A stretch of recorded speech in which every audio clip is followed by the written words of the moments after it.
shading code, which is essentially like it's agnostic for a given value of agnostic, but really it's more of a like a HLSL style syntax, if I remember correctly.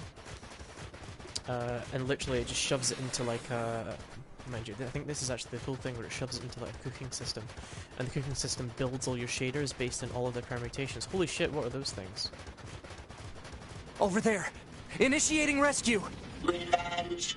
Claim your revenge! Shit's gone rather Mad Max. I hate androids. Hate them. Yeah, it must do. Like, it takes their syntax and then turns it into something closer to GLSL. Let's say there's tons of good like GDC or like tech posts from Epic on them doing like the conversion and adding like OGLES to their system. But let's say I can't remember exactly what it is. Yeah. I think Unity exclusively uses GLSL line. I'm not sure what their OGL render looks like anymore. Oh shit.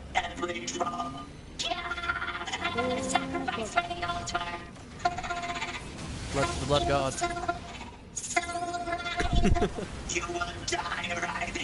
Let's see, what else? What else is it?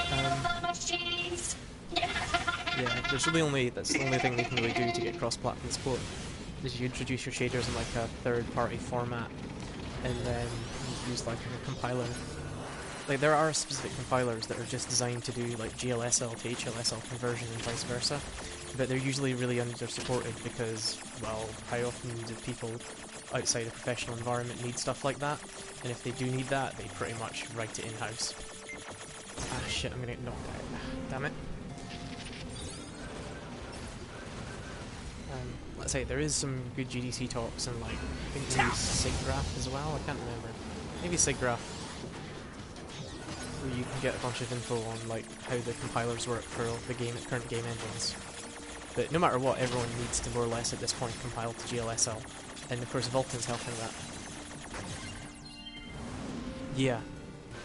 Well, I think a lot of like major companies still build their own. Like DICE is Frostbite, but then that's DICE and they've got EA behind them, so they can afford to throw money at a game engine. And things like Platinum Games, like I'm sure this is custom. But then you've got things like Bethesda, and Bethesda are still using, like, the Fallout 4 engine is still like a Gamebryo, a highly custom Gamebryo engine apparently. That's like, for reference, Gamebryo is like 10 years old by now. And they're still using like a super customized version because they paid for the Uber license, which gives them like all the code and like license to basically make engine mods. Like it's the same thing that the Real-Time Worlds did for APB, where literally they bought the full Unreal Engine 3 license and then they wrote like the customization system straight into the engine because there was the only way to do it at that time. Yeah, CryEngine. I haven't seen a lot of CryEngine. I follow their YouTube channel for like videos, for like video updates and stuff, but I've never actually sat and watched it because there seem very much like artist-focused tutorials right now. Ah shit, should have done that. Trying not to get killed by the other murder tank. Which, to be honest, like a 5% royalty isn't. Mind you, it depends. Is that on sales or is that on like yearly revenue? If it's on sales, that's not massive, but it's still like a fair chunk of cash. Yeah. Especially if you look at the DX11 stuff. But that's also like, that's the thing. Is CryEngine designed for like artists and people who are just like, I want to build a game? Like Unity is very much that, like, we're gonna save you as much as possible going into the low level. Whereas CryEngine might be more of like, I think you're gonna have to care about this low levels at some point.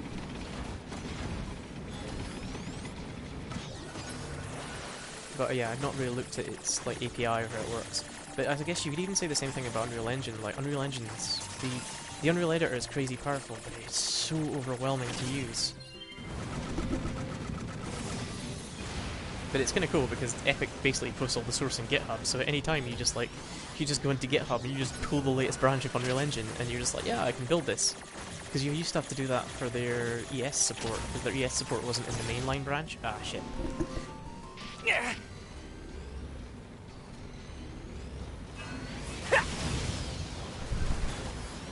So it's like Unity's basically, I guess it gets maligned for like shovelware, and that's, well, Steam Greenlight is pretty much the main thing it gets maligned for. Like, it's a really good game, and like there was that what was it? I think it was their first Vulkan demo, which is like the robot one, which was like a fuck you to everyone sort of like being like, oh, Unity games always really look shit because they're all like Android marketplace, quick cash in, free to play, Steam Greenlight crappy games. And like that sort of Adam, I think it's called like Adam or something, is like a bit of a fuck you to them. Everyone like claiming that.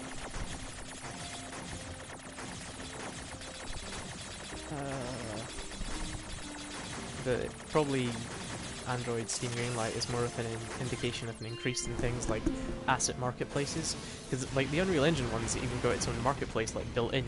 You can just press a button and immediately it's like, oh yeah, here's the marketplace, and do you want to buy like a bunch of art assets? And the art assets range from like $10 to like fully rigged modeled characters for like 200.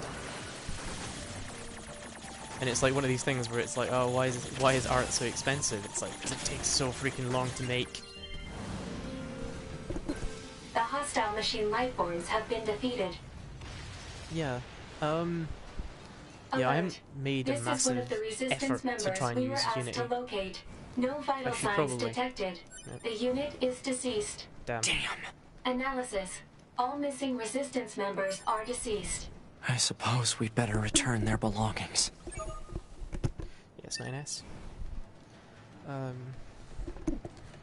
Yeah, I think the last time I did like the Unity tutorials, when was that? Oh, that was a long time ago.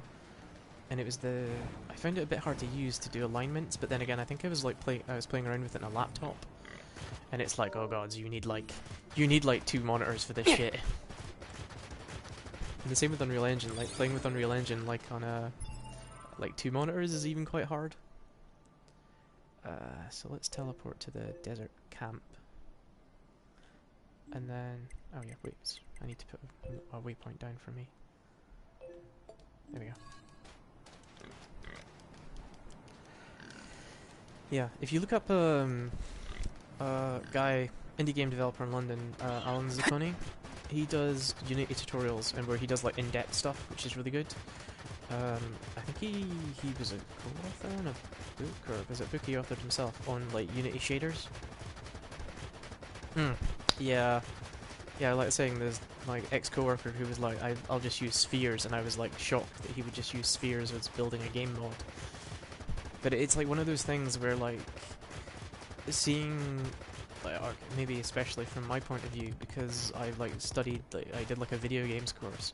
For me, it's like it's unthinkable to do things in like placeholder art because it doesn't look right and it doesn't look professional and shit. Which is probably something that you just shouldn't worry about. Throw in a sphere, as long as you can get it down to like a basic bit of artwork that works. Like Waves is like that, and I guess Geometry Wars is where it's like super lo-fi aesthetic, which is like crazy. But what was it? It's the same thing where there's some good analysis of the Mass Effect Andromeda animation, and like everyone's like, oh, you can patch it to fix this, and the artists that are weighing in on it are like, no, this is more than just a patch, this is like a technology issue or something like that, or it's basically it's not feasible to do it because of the amount of man hours required. Oh. Oh, okay. Jackass is sending me to go find someone. Sorting trouble 3, and then there's a couple of hand-ins. Oh, I should grab my moose. My moose! Yeah. Like, if you can... I guess that's the thing is...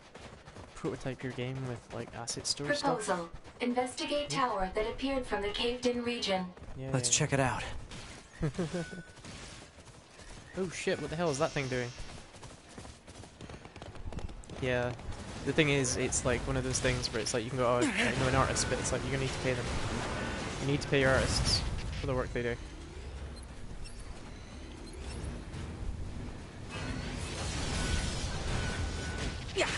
Holy shit.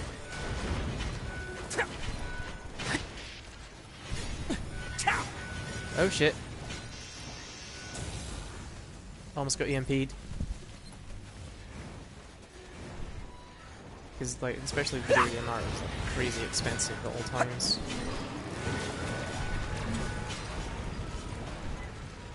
Like, it's one of the most major things. That was kind of cool with, mind you, I think Final Fantasy 15 is a custom game engine, and it's the same one they used for, like, the Witch Cry demo, which was absolutely amazing. But they were talking about things like how to build stuff in it, and everyone's talking like how VR, like everyone's like VR is really cool and shit, but it's like VR is also really awesome for like building video games with, because it's just way easier and you can do things like more naturally. There's like a few companies in the past that have started like doing stuff like that, where it's like we're gonna do stuff with video games, but we're gonna make it use VR. Oh no, I didn't get hit there. Yeah, we're gonna use the VR part to actually like build them rather than run games in them.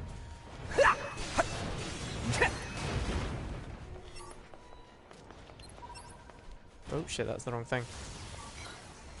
Gonna beam him in the back.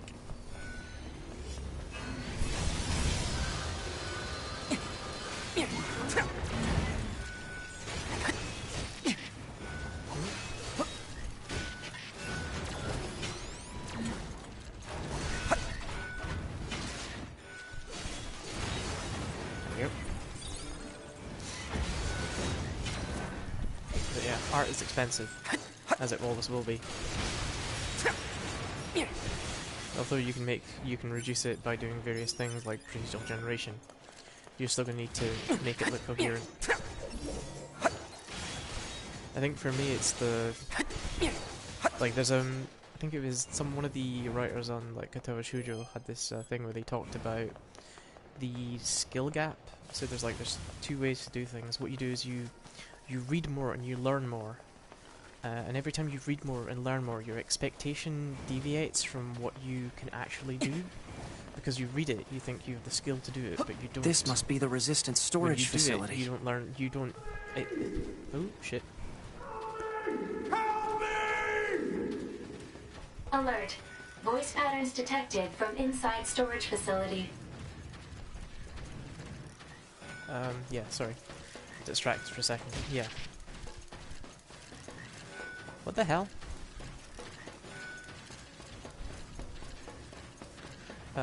Yeah. So, like, the more you read, the more you think you should be able to do.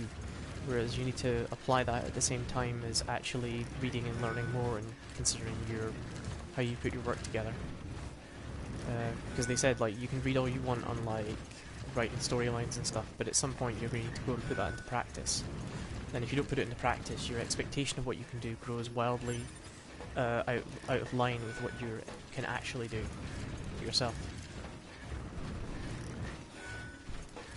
And that's, I think, one of the problems that I have is I have this like stupid amount of knowledge to do X, Y, and Z, but then actually getting it and doing it's quite complex. What the hell?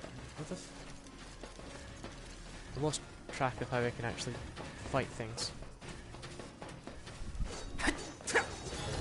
Right. Oh.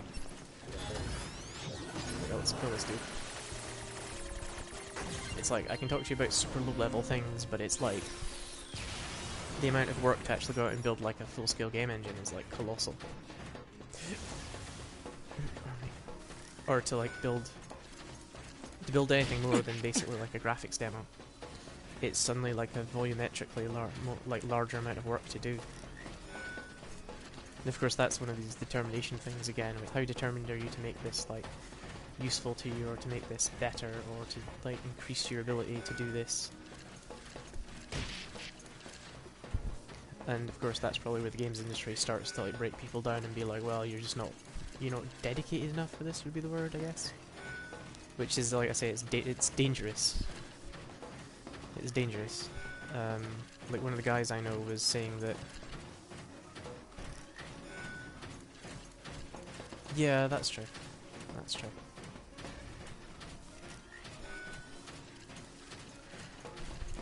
But you need to keep the expectations of what you think you should be able to do in check, more or less.